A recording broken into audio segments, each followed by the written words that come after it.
everyone, it's Justine and I'm showing off another clean and simple Christmas card. As I mentioned, I'm now on the design team for Happy Little Stampers and I thought I would use their mixed Christmas sentiment set to make this card. There's nothing like a good Christmas sentiment set or a birthday or thank you sentiment to have in your arsenal at all times. It makes things quick, easy, and simple, and you can pair them with really any product. So I'm taking a Christmas tree stencil here from Hero Arts, and I'll link to both the stamp as well as the stencil below in the description as well as on my blog. And I simply went over with some Versamark ink. I accidentally forgot to stamp a portion of the stencil, so I had to reline it up, which was a little bit tricky because it's clear, but I managed to do it, and then I added a little bit of gold embossing powder over top of that.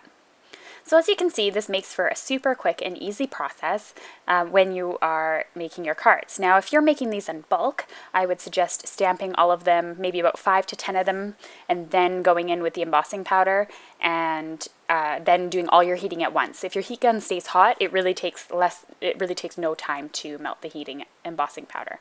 So I would recommend doing that if you're doing more than one card.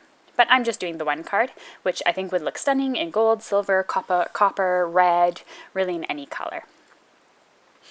Now that my Christmas tree is all finished, it's a pretty big main focal point on my card, and I'm just going to simply stamp the sentiment from Happy Little Stampers called Mixed Christmas Sentiments, and I'm stamping the Merry Christmas stamp on a piece of scrap paper that I was using before for die cutting, so as you can see, nothing really goes to waste with me. I kind of just pick and choose what I use, and then I just reuse the scraps when I can. And hopefully I'll be able to get through all my scraps one of these days. So I'm just going to be stamping onto my cardstock, and you can choose now whether you want to cut it out in a rectangle or you want to use a fishtail. I had originally thought I would do a fishtail, which involves cutting from the corner to the middle of the cardstock.